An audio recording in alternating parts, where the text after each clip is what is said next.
험한 세상에, 또 걱정이 많은 세상에 다 접어두시고 용기 있게 교회까지 오신 여러분들을 환영합니다.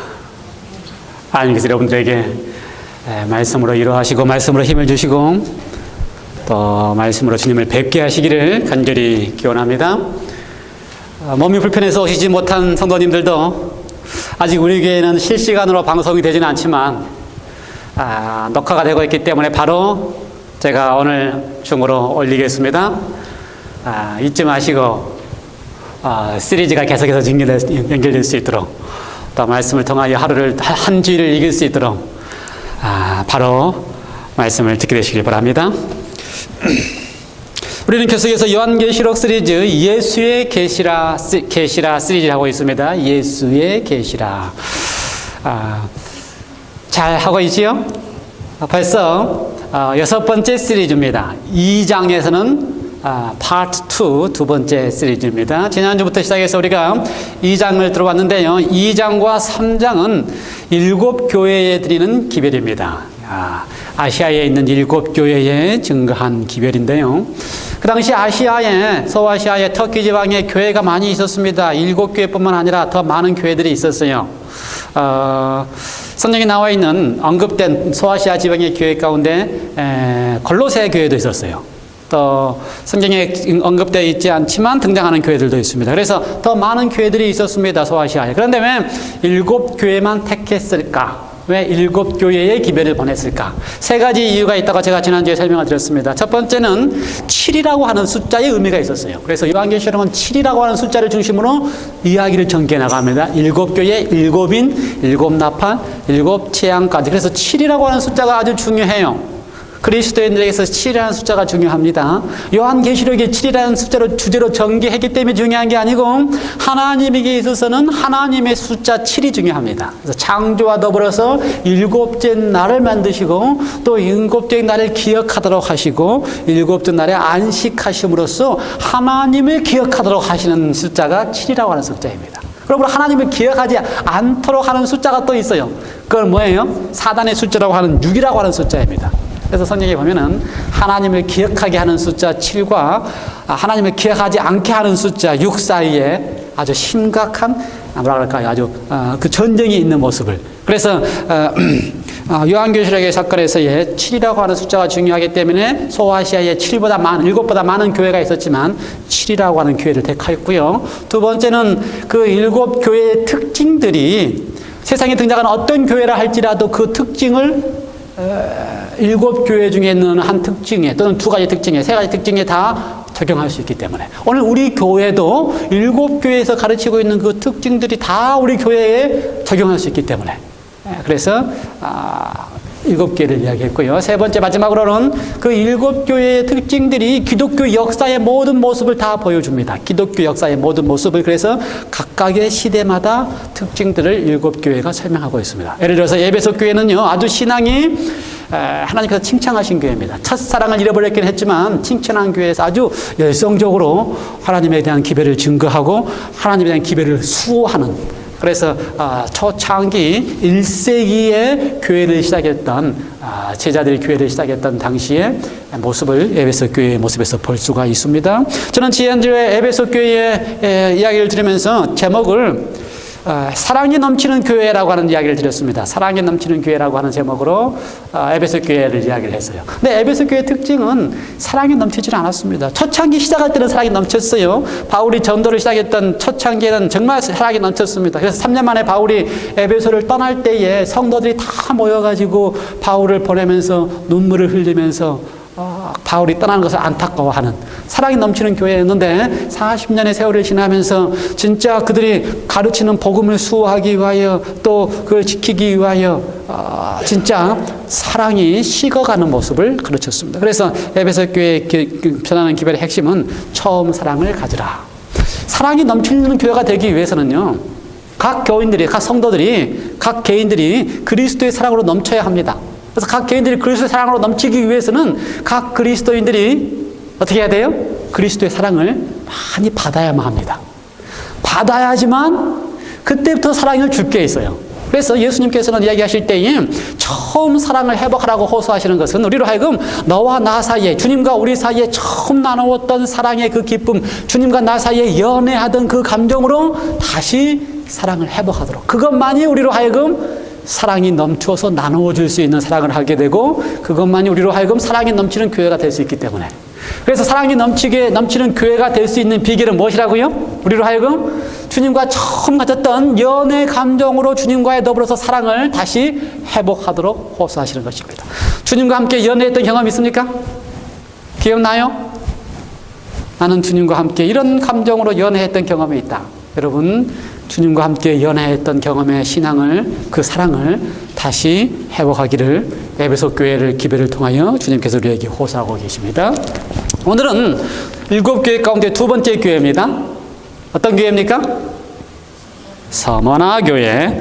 요한계시록 2장 8절부터 11절까지 있는 말씀입니다. 요한계시록 2장 몇 절이요? 8절로 12절. 준비됐어요? 요한계시록 2장 8절로 11절입니다. 7교회 가운데서 가장 짧은 말씀을 하셨습니다. 7교회 가운데서 가장 짧은 말씀을 하셨어요. 요한계시록 2장 8절로 11절까지 있는 말씀입니다. 함께 같이 천천히 한번 읽어볼까요? 그리고 여러분 읽고 난 다음에 이 말씀이 어떤 의미인지 여러분에게 어떻게 받아들여지는지 한번 말씀을 좀 주시기 바랍니다. 서머나 교회의 시 준비됐죠? 8절입니다. 같이 천천히 읽겠습니다. 서머나 교회의 사자에게 편지하기를 처음이요 나중이요 죽었다가 살아나신 이가 가라사대 내가 내 한량과 궁핍을 아노니 실상은 내가 부유한 자니라 자칭 유대인이라 하는 자들의 해왕도 아노니 실상은 유대인이 아니요 사단의 해라 내가 장차 받을 고난을 두려워 말라 볼지어다 마귀가 장차 너희 가운데 몇 사람을 옥에 던져 시험을 받게 하리니 너희가 10일 동안 환난을 받으리라 내가 죽도록 충성하라 그리하면 내가 생명의 면류관을 내게 주리라 귀 있는 자는 성령이 교회들에게 하시는 말씀을 들을지어다 이기는 자는 둘째 사망의 해를 받지 아니하리라. 좋은 말씀이에요? 어때요? 이 말씀을 읽고 나서 또 집에서 묵상하시고 나면서 어떤 느낌이 들었습니까? 예? 하시고 싶어. 어떤 느낌이 들어요? 대부분의 많은 설교가들은 이 7교회에 대한 설교들을 일반 개신교에서도 많이 합니다. 유튜브에 가면 설교가 참 많이 있어요. 대부분의 설교들은 어떻게 제목을 정해요? 죽도록 충성하라. 죽도록 충성하라. 이게 대부분의 제목입니다. 거기 나오지요? 죽도록 충성하라. 그리하면 어떻게 하겠다? 내가 생명의 면류관을 내게 주겠다. 죽도록 충성하라. 그렇게 제목을 많이 정합니다. 그런데 이 죽도록 충성하라라는 이야기를 예수님께서 하실 때의 그 상황이 어떤 상황입니까? 서머나 교회의 상황이 죽도록 충성하라라는 이야기를 할 때에 상황이 어떤 상황이에요? 죽도록 충성하고 싶은 상황일까요? 지금 진짜 죽을 것 같은 상황입니다. 진짜 지금 서머나 교인들은요 죽겠다는 상황입니다. 환난과 궁핍에 대한 처해 있는 이들은 진짜 죽을 것 같은 상황이에요. 근데 그런 교회를 향하여 예수님이 뭐라 그래요? 죽도록 충성하라. 저는 그래서 이 말씀을 읽으면서 참 고민을 많이 했습니다. 진짜 힘들어 죽겠는데 거기다가 더 그냥 짐을 주면서 죽도록 충성하라 그러면 저는 그게 예수님답지 않아요. 아니 지금 죽겠는데 그 사람 향해서 뭐라 그래요? 죽도록 충성하라 그러면 저 그렇게 말씀하시는 예수님의 말씀 같지 않았어요. 고민을 많이 했습니다. 의미가 뭘까? 그렇게 말씀하시는 의미가 뭘까? 그거는 이제 제가 고민한 답은 다음에 하기로 하고 한번 우리 상황을 좀 살펴봅시다. 말씀 그대로. 서머나 교회의 사제에게 편지하기를. 서머나 교회입니다. 두 번째 이름이.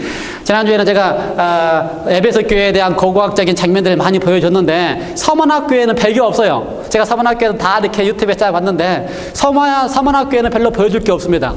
왜 그런가? 이 7교회는 다 지금도 존재하지 않습니다. 그런데 서머나 교회만큼만 지금도 그 서머나 교회가 있던 지역이 그대로 대단한 시로 지금 동작하고 있습니다. 그 시를 지금 터키의 그 도시의 이름이 지금도 이즈미르라고 하는 도시로 지금도 존재합니다. 그러니 지금도 거대한 도시가 터키에서 세 번째로 큰 도시 이즈미르가 동작하고 있으니 그 가운데 고고학적으로 에베소 교회라고 하는 해서 갈 만한 곳이 딱 두 군데 있다 그래요. 그래서 그 당시 에베소에 있었던 폴리갑 교회라고 하는 건물하고 남아있는 건물하고 뭐 그렇게 이야기를 합니다. 그만큼 에베소 서바나 교회는 특징이 가장 환난을 많이 받고 가장 어려운 교회였는데 지금까지도 그 교회가 그 도시가 남아있다는 거예요. 이상하지요? 환난을 많이 받고 어려우면 환난은 그러니까 7교회 가운데서 다 환난이 있고 어려움이 있었지만 특별히 서머나 교회, 그 당시에 서머나 교회가 어려움이 많았어요. 그 당시에 서머나 교회가 실질적으로 어려움이 많았는데 그런 가장 어려움이 많은 교회들에게 예수님이 죽도록 충성하라는 이야기를 한 결과 지금까지도 서머나가 이즈미르라고 하는 도시로 남아있고 서머나 교회는 아직도 뭐 폴리갑이 했던 교회라고 하는 교회 건물로 남아있고 상당히 아이러니합니다. 가장 핍박을 많이 받고 가장 어려운 시기에 있던 교회인데도 그들을 향하여 죽도록 충성하라는 명령을 하셨는데 그 결과를 어떻게 했다고요? 지금까지도 그 교회는 존재하고 있다. 참 아이러니한 이야기예요. 서머나라고 하는 이름의 뜻 자체가 뭐 학자들에 따라 다르지만 가장 많이 이야기하고 있는 뜻은 그 이름의 뜻 가운데 몰약이라고 하는 이름의 뜻이 있다. 몰약 아십니까? 황금 유황 몰약 어디 등장하는 거예요? 예수님께서 처음에 태어나실 때 동방박사들이 황금 유황 몰약을 갖다 왔다고 했죠. 그 몰약인데 이 몰약이라고 하는 거는 아주 향기로운 향이 나는 것입니다. 나무예요. 그 캘리포니아 그 지역이 많이 있는 나무인데 가시나무 종류인데 그걸 짓이기고 짓이길수록 향이 나는 아주 그래서 많이 짓이겨질수록 더 좋은 향이 난다고 하는 나무가 서머나라고 하는 이 원래 의미 속에 있는 몰약이라고 하는 나무인데요. 이 향이 나는 이 몰약을 사용할 때에 사용하는 데에 몇 가지의 사용을 합니다. 학자들에 의하면 첫 번째는 시체가 방부제 역할을 하기 위해서, 시체가 썩지 않는 역할을 하기 위해서. 그래서 성경 가운데 몰약이 몇 번 등장하는데 예수님이 태어날 때 몰약이 등장하고 예수님이 십자가에서 죽으신 다음에 여인들이 준비해서 예수님께 간 게 몰약이었어요. 몰약에다가 뭔가를 섞어가지고 향이 나게끔 한 다음에 그걸 예수님께 시체에 바르기 위해서 준비하고 간 게 몰약이었습니다. 그것이 뭐라고요? 시체를 부패되는 것을 방부하는 역할을 하는 게 몰약이었고요. 그 다음에 또 의학적으로 사용해서 진정제 역할을 하는 그 향을 맡음으로써 진정제 역할을 하는 시체 방부제, 진정 역할을 하는 것이 몰약으로서 지금도 그것을 알려져 있고 사용하고 있습니다. 근데 왜 서머나가 특별히 그렇게 짓이겨짐으로써 향이 나는 몰약이라고 하는 의미로 이해를 했을까? 이 표현 가운데 의하면은 서머나의 형편을 예수님께서 보시면서 뭐라고 표현했어요? 9절에 내가 너의 뭘 안다? 환난과 궁핍을 안다 라고 표현했습니다. 그러므로 이 지역에 있는 그리스도인들이 환난과 궁핍에 처해 있었던 그리스도인들이었습니다. 재미있는 사실은 성경 가운데 서머나에 대한 기록이 다른 데는 없습니다. 요한계시록에만 등장합니다. 그래서 서머나가 어떻게 세워졌는지 잘 몰라요. 누가 서머나의 복음을 전했는지도 모르고요.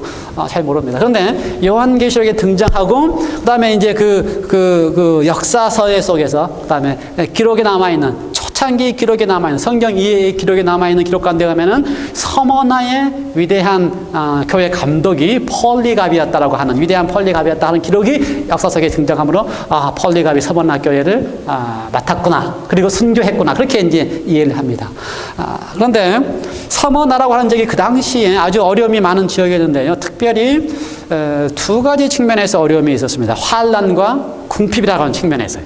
예수님 보실 때에 환난과 궁핍. 환난이 있었던 이유는요. 이미 서머나에는 AD 26년 예수님께서 공생활을 시작하기 전부터서 서머나 지역에 황제를 숭배하는 신전을 이미 만들었습니다. 그래서 학자들에 의하면은 서머나가 다른 지역에 있는 황제 숭배 신전의 총괄 역할을 했다.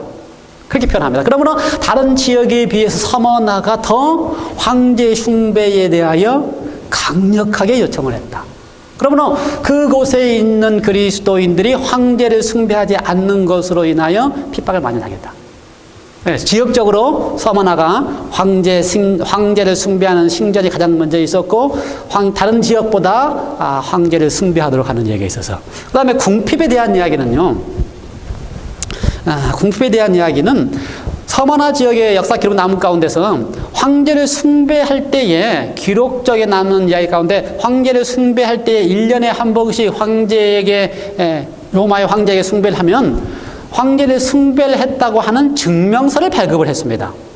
그래서 그날 와서 황제를 숭배한 모든 사람에게 너는 이제 황제를 숭배한 로마의 시민이다라고 증명서를 받아요. 그러면은 그 증명서가 있어야지만 경제 생활을 할 수 있었어요. 매매를 하고 사업을 하고 장사를 할 수 있었고. 이 그리스도인들이 황제에게 숭배를 하지 않겠다라고 선택하는 그 순간에 황제를 우리 주는 누구만 주예요? 예수 그리스도만 나의 주지 황제가 나의 주다라고 하지 않는 그 순간부터서 뭐가 없으면요? 증명서가 없으면 경제활동과 매매를 할 수가 없었습니다. 그래서 궁핍이라고 하는 때 환난과 궁핍이라는 말을 쓸 때 이 궁핍이라고 하는 표현이 헬라어는 세 가지 단어가 있는데 이 단어는 그러니까 상대방하고 비교해서 내가 좀 뭔가 더 가난한 것처럼 느낀다 그런 단어가 아니고 이 단어는 진짜 먹을 게 없어서 굶주리고 있는 상황에 처한 궁핍입니다. 그만큼 낮아진 궁핍이에요. 그러므로 그 당시 그리스도인들이 매매를 하지 못하는 상황에 놓이게 됨으로써 어떻게 했다고요? 궁핍. 황제에게 경배하지 않으므로 표를 받지 못하면 궁핍에 처함으로써 진짜 먹을 것도 없는 궁핍에 처하는 상황에 놓여 있었습니다. 이 장면은 어디하고 많이 흡사해요? 증명서를 발급하는 이 장면은 어디하고 많이 흡사합니까? 증명서를 발급받지 못하면 매매를 못하게 한다라고 하는 장면은 계시록에 또 등장하죠. 어디 등장해요? 계시록 13장에 등장합니다. 짐승의 표를 세우게 해서 그 짐승의 표를 맺지 아니하는 사람들에게는 어떻게 한다? 매매하는 짐승의 표를 받지 아니하면 매매를 못하게 한다. 저는 그래서요. 아마 이 서머나 교회 성도들이 이 요한계시록을 받을 때에 서머나 교회에게 보내는 기별 이것만 받지 않았습니다. 22장을 다 받았어요. 그렇죠? 그러니까 어떤 교회든지 그리스도인들은 요한계시록의 22장을 다 가지고 있고 그걸 가지고 공부할 때에 아마 13장을 읽으면서 서머나 교회 교인들은 13장에 나오는 짐승의 표가 뭐예요? 바로 증명서라고 이해를 했습니다. 저는 그렇게 믿어요. 그러니까 각 시대마다 짐승의 표에 대한 이해가 다를 수 있습니다. 그렇죠? 그러니까 서머나 교회는 진짜 그 당시에는 뭐가 짐승의 표예요? 매매를 못하게 하는 황제 숭배가 짐승의 표입니다. 심각한 거예요. 그래서 그걸 받지 않기로 결심했고 그것 때문에 굶주림에 처했고 그것 때문에 환난이 있었습니다. 이해가 돼요? 예. 그 다음에 이 성경의 표현 가운데 의하면은요 환난과 궁핍을 아노니 실상은 내가 부유한 자니라 자칭 유대인이라 하는 자들의 해방도 아노니 실상은 유대인이 아니여 뭐다? 사단의 해당. 여기서 유대인들에 의한 해방에 대한 언급을 합니다. 유대인들에 대한 해방. 그런데 그 실상은 뭐다? 사단이 하는 것이다. 사단의 해당이다. 해라고 하는 이야기는 유대인의 해당 같은 말, 똑같은 헬라어 의미입니다. 그 말은 사단의 해당이다. 해당은 교회입니다. 그 당시 우리로 따지면. 근데 유대인의 교회가 뭐다고요? 사단의 교회다. 왜 그랬을까? 서머나는요, 특별히 유대인들이 많이 살았다고 이야기를 해요. 다른 지역보다도 더 많은 유대인이 살았다. 이유는 서머나가, 에베소도 마찬가지지만 서머나가 항구 지역에 있습니다. 에베소에서 북쪽으로 한 40마일 떨어진 곳에 있기 때문에 에베소처럼 항구 도시입니다. 항구 도시는 무역이 많은 도시고요. 무역이 많은 곳에는 상인들이 많이 있는데 장사를 누가 잘해요? 유대인들이. 그래서 서머나에 유대인 장사꾼들이 많이 살았습니다. 기록에 의하면 역사가 기록에 의하면요 유대인 장사꾼들은 자기들끼리 협동을 잘해서 협동조합을 만들었습니다. 그래서 우리가 영어로 길드라고 하는 이 이야기가 그 당시 서머나 교회에서 등장했습니다. 조합을 만들었어요. 조합에 가입하는 사람들만 장사를 더 훨씬 잘할 수 있도록 도움을 받았습니다. 그 조합에 가입한 무리가 누구라고요? 누가 만들었다고요? 유대인들이. 근데 그 유대인들이 자기들의 해당에 모여서 누구를 핍박했어요? 누구를? 그리스도인들을 핍박했습니다. 유대인들이 그리스도인들을 핍박한 거는 성경에 많이 등장합니다. 사도행전에 보면은요, 수많은 이야기 가운데 바울이 가는 곳마다, 바울이 에베소를 가든지, 바울이 어디를 가든지 가는 곳마다 누가 등장해요? 유대인들이 바울을 시기하여 계속 등장합니다. 그래서 유대인들이 바울을 시기하여 바울을 핍박하였더라. 그러므로, 서머나에 사는 유대인들이 그리스도인들을 핍박하는 것은 어떠한 거예요? 당연한 겁니다. 근데 핍박하는 이유를 네 가지 것으로 고소를 했습니다. 첫 번째, 유대인들이 그리스도인들이 예수님의 모본을 따라서 성만찬을 합니다. 그렇죠? 성만찬을 해요. 성만찬을 할 때에 떡을 떼고 포도주를 나눕니다. 그러면서 뭐라고 나눠요? 이거는 예수 그리스도의 피다. 우리가 하는 것처럼 이건 예수 그리스도의 몸이다. 이렇게 하면서 성만찬을 아주 중요시하기 때문에 자주 했습니다. 그걸 가지고 로마 정부에 고발을 했어요. 유대인들은 어떻게 한다? 떡과 피를 마시기 때문에 사람의 떡과 피를 마시는 아주 나쁜 풍습이 있는 사람들이다라고 고발을 했어요. 그럴만도 하죠.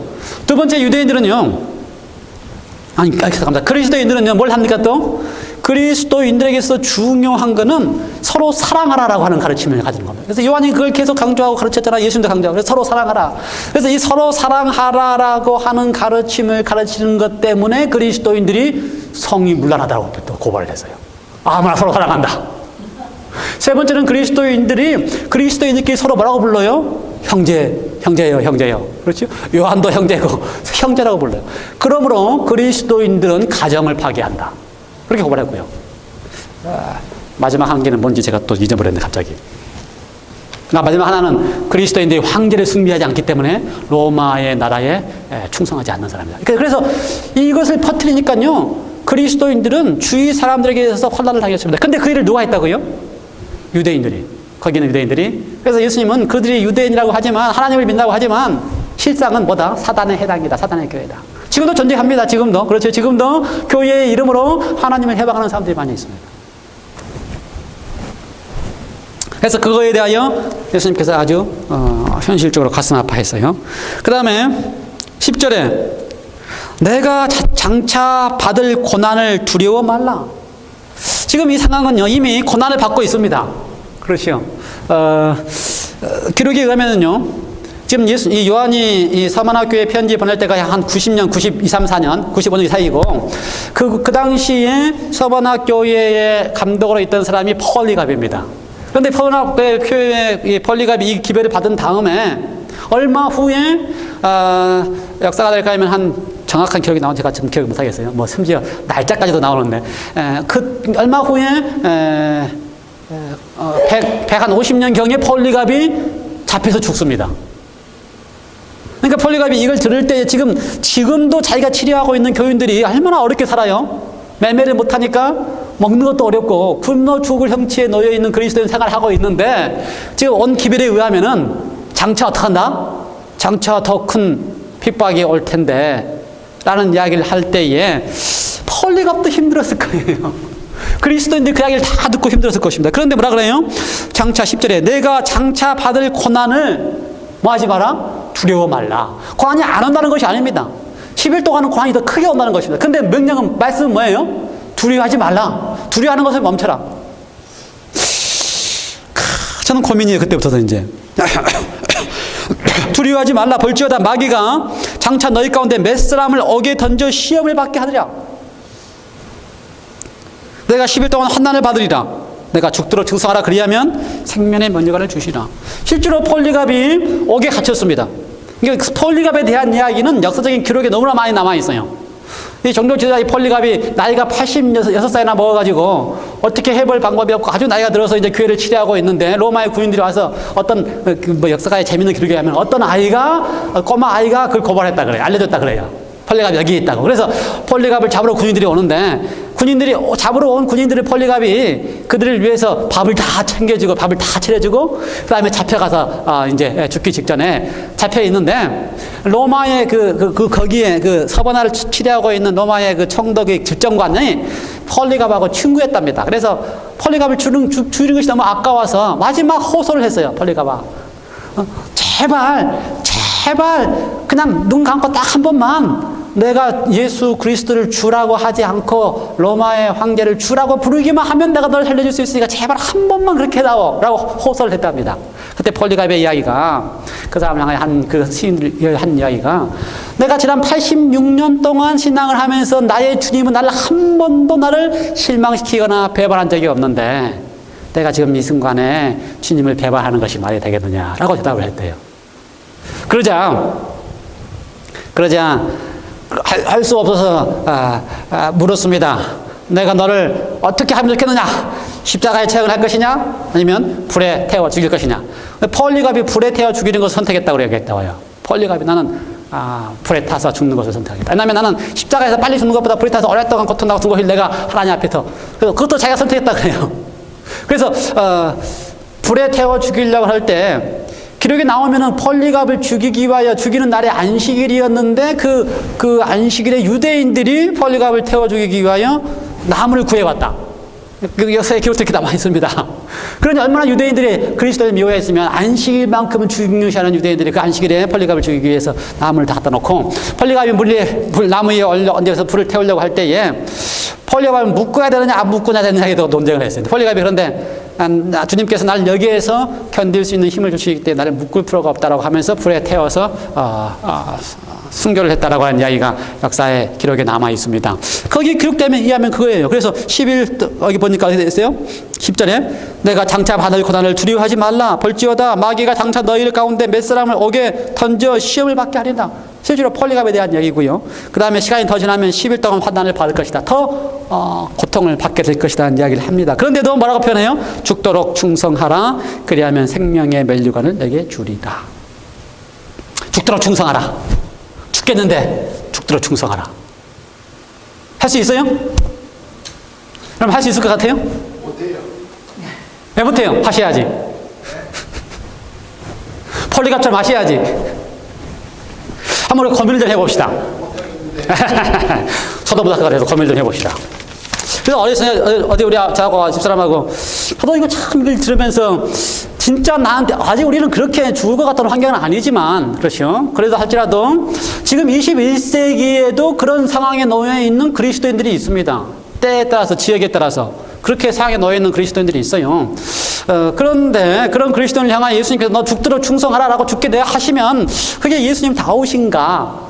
아니면 지금 이 상황에서 어떻게 이런 상황이 더 생겼고 만약 우리도 나름대로의 고난과 시련이 있는데 죽는 고난이 아니라 할지라도 고난이 있는데 그 고난을 어떻게 하라고요? 더 죽도록 충성하라고 우리한테 이야기를 한다면 내가 지금 당하고 있는 고난과 시련이 나 견딜 수 있을까? 만약 그것이 아니라면 나에게 죽도록 충성하라 또는 그렇게 하셨을 때 그 말의 의미가 뭘까? 어떻게 하면 그것이 가능한가? 그럼 의미가 뭐였고 어떻게 하면 가능한가? 근데 이거에 대해서 고민을 많이 하고 생각을 많이 해봤어요. 그래서 그 말씀을 하셨으면, 그렇죠? 진짜 힘들어 죽겠는 사람들 앞에 그 말씀을 하셨으면, 예수님이 심장에서 그 말씀을 하셨으면, 너 고통을 더 받아라라고 하는 심정도 아닐 거고, 그런 상황은 아닐 텐데, 왜 이렇게 이런 말씀을 하셨을까? 저는 그래서 집사람하고 이렇게 논쟁을 하면서, 한번 이렇게 제가 여러분에게 질문합니다. 만일 그 상황에 있는 사람들이 그 상황에 있는 지금 이 서번에 사람들이 어쩌면 진짜 제가 다른 여러 가지 이렇게 터키에 관한 동영상을 보면요. 에베소 서원화뿐만 아니라 터키 지역 내에 많은 지역에 지하 교회들이 많이 있습니다. 이름도 안 알려 있는 지하 교회들이. 그러니까 수많은 사람들이 지하 교회에서 신앙을 했던 시대가 그 당시 시대고 그 당시 상황인데 그렇게 어렵게 신앙을 하는 사람들이 어떻게 신앙을 했을까? 서번학교에 있는 그리스도인이 어떤 느낌으로 신앙을 했을까? 진짜 그 상황 속에서 황제 앞에 경배하는 것을 안 하고 안 가고요. 매매할 것이 없어가지고 어떻게 해요? 그 증표가 없으니까 먹고 살 것이 없어서 겨우겨우 힘겹게 뭐 어떻게 살아남아 가는데 그렇게 살아가면서 어떤 마음으로 살았을까? 첫 번째는요. 이런 사람이 있을 수 있어요. 죽겠다. 못 살겠다. 너무 힘들다. 이렇게 살아가는 사람이 있을 수 있습니다. 그럴 수 있었겠죠. 그렇죠? 신앙생활을 하기도 하지만 너 죽지 못해서 난 정말 이거 너무 힘들어. 그냥 죽겠다. 이렇게 하는 사람도 있을 거고 또 한편에는 그 상황이 오는데 그걸 다 견디고 이길 수 있는 사람은요. 저는 이렇게 생각해요. 진짜 난 죽겠다. 힘들다. 내가 이거 왜 하고 있냐 하는 사람들은 그거 할 수 있을까요? 없을까요? 제가 보니까 못할 것 같아. 만약에 그런 생각이 마음에 든다면, 제 환경과 상황을 보고, 이런 상황이 보이면서, 야, 힘들다, 죽겠다, 왜 이렇게 왔을까? 하나님도 넘어가시지. 이렇게 하면은, 결코 그 상황을 이기고 넘어갈 방법이 없어요. 근데 반대로, 똑같은 상황에 처했는데, 똑같이 굶는데, 똑같이 어려운데 어떤 사람들은 그 상황 속에서도 그 어려운 상황을 보면서도 이거는 내가 이길 수 있고 견딜 수 있고 내가 할 수 있다고 느끼고 하나님이 나에게 주셨지만 하나님이 나와 함께 하신다고 느끼고 믿고 있으면 또 가능하다는 거예요. 그래서 나는 이분들이 어떻게 그것을 통과하고 지나갔을까? 가만히 고민해 봤을 때 제 생각에는 절대로 저를 생각했을 때는 절대로 힘들고 어렵고 힘들다 생각하고는 저는 못 견딜 것 같아요. 그러니 예수님도 그 상황을 압니다. 자살할 수도 없어요. 못 견뎌요. 근데 그 상황을 잘 알아요. 예수님도 그 상황을 잘 알아요. 그 상황을 보면서 예수님이 할 수 있는 말이 뭐예요?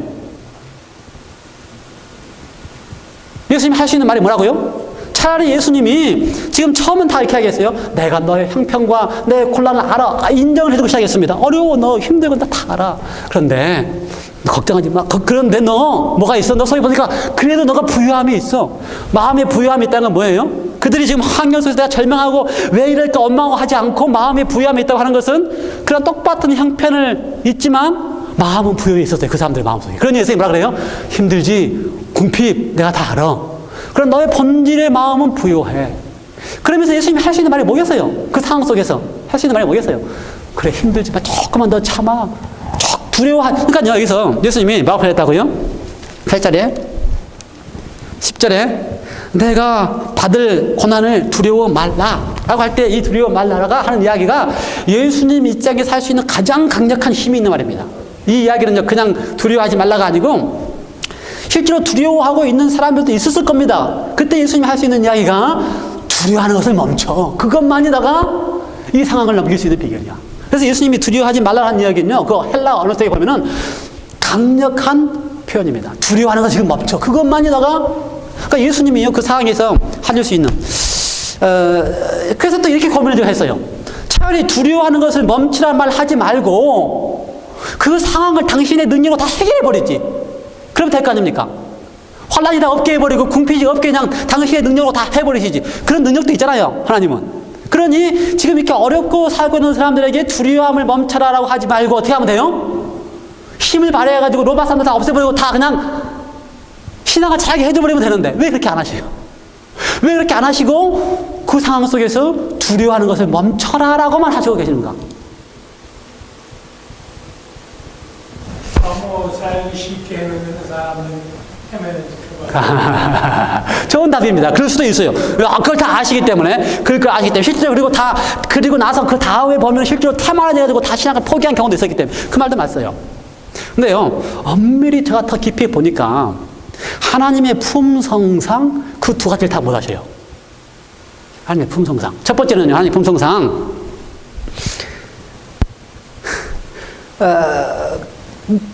그 사람들에게 강력으로 그걸 다 제거하시는 일을 하나님의 분석할 수가 없는 거예요. 오케이. 또 들어가서. 오케이.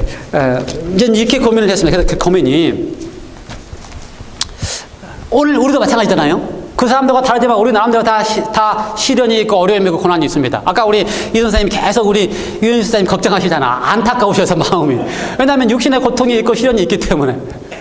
다 고통이 있고 시련이 있어요. 우리 이 선생님 그렇게 남에 대해서 걱정하지만 본인도 걱정이 있어요. 걱정이 있고 고민이 있어요. 그렇죠. 또 아내가 치매로 고생하고 있으니까 다 고민이 있어요. 어떻게 도와줘야 될지 모르고 이제 오시면 또 도와줘야 될 건데 고민이 있고 한국을 가야 될지 여기에 해야 될지 한국을 가려고 했는데 또 한국이 더 심해지니까 못 가고 또 고민이 있고 누구나 다 신앙의 고민이 걱정이 있어요.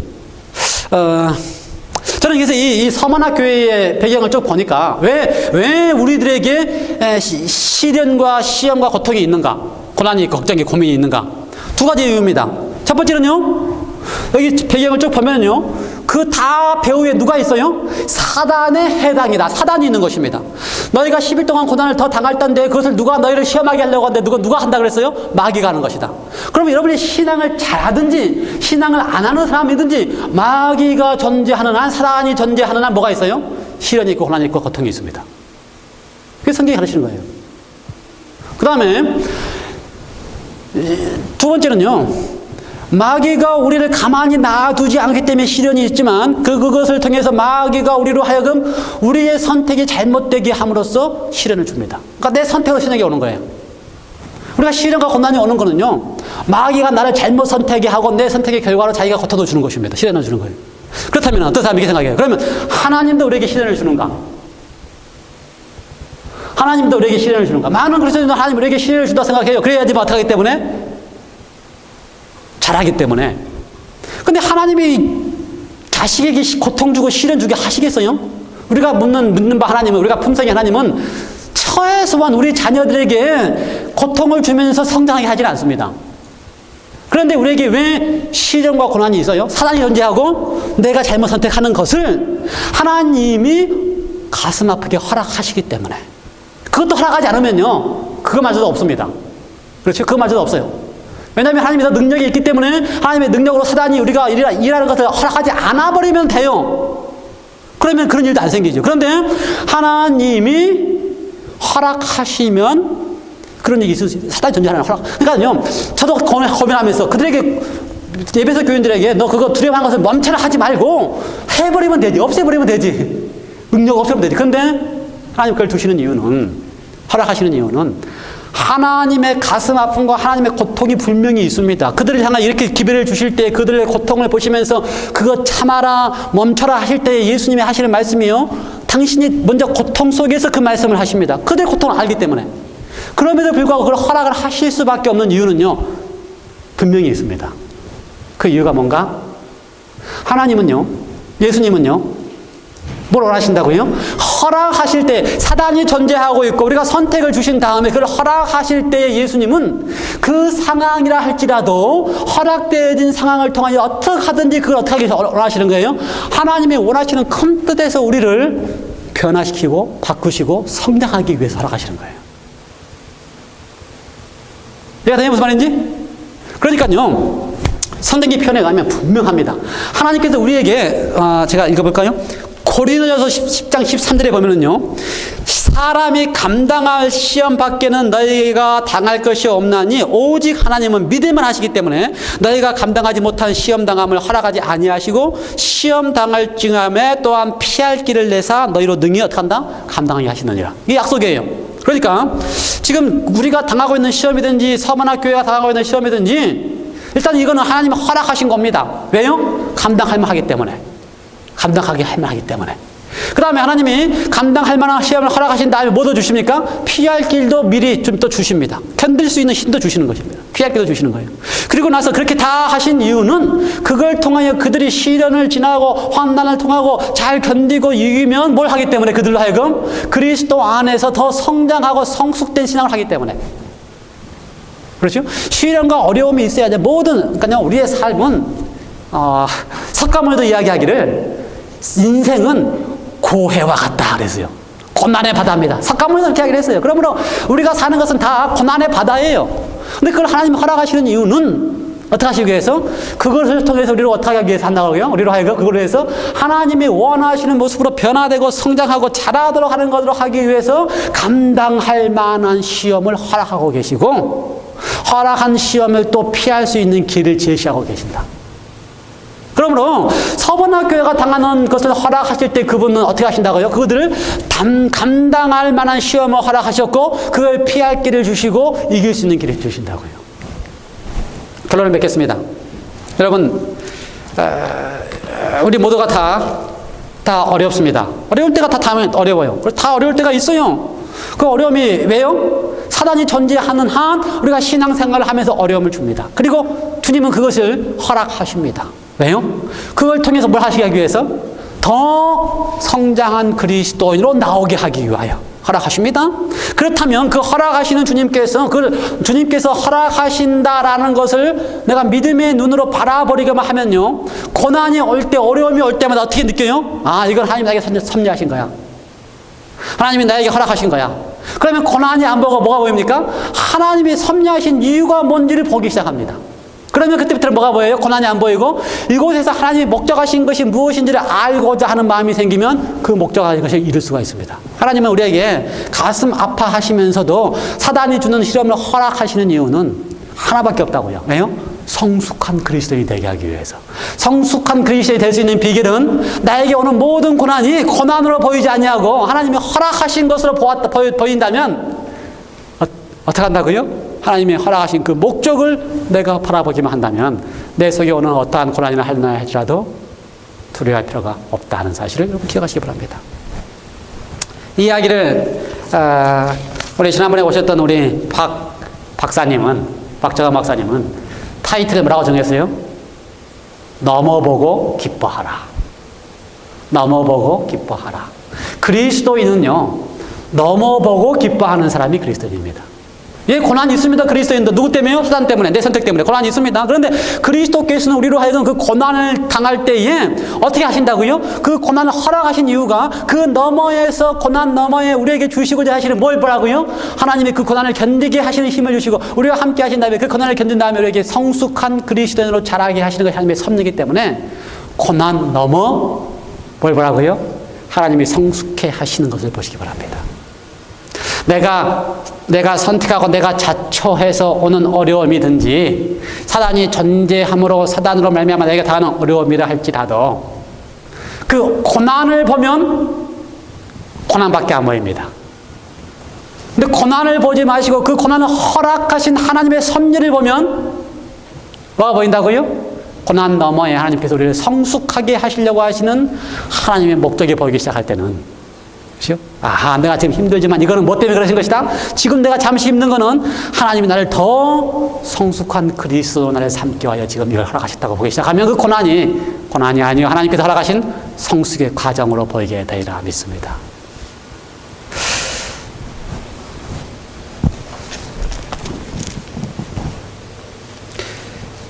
세상에서 실상이 부유한 사람은 하나님이 부유하다고 보아주는 사람은요, 넘어보고 기뻐할 수 있는 사람들을 가리킵니다. 여러분, 우리 모두가 그리스도께서 우리에게 계심이 분명한 한, 그리스도께서 우리 편인 것이 분명한 한, 지금의 고난을 보지 않냐고 고난 넘어서 하나님께서 우리에게 역사하시고 섭리하시려고 하는 목적을 보고 이길 수 있는 신앙이 되시길 간절히 바랍니다. 함께 기도하시겠습니다. 하나님 아버지, 우리에게 고난이 있습니다.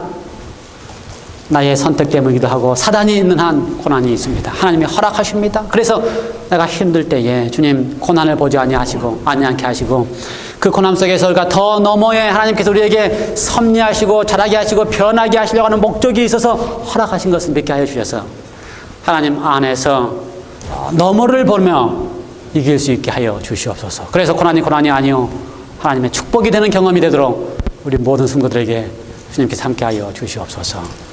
감사드리오며 예수님의 이름으로 기도드리옵나이다.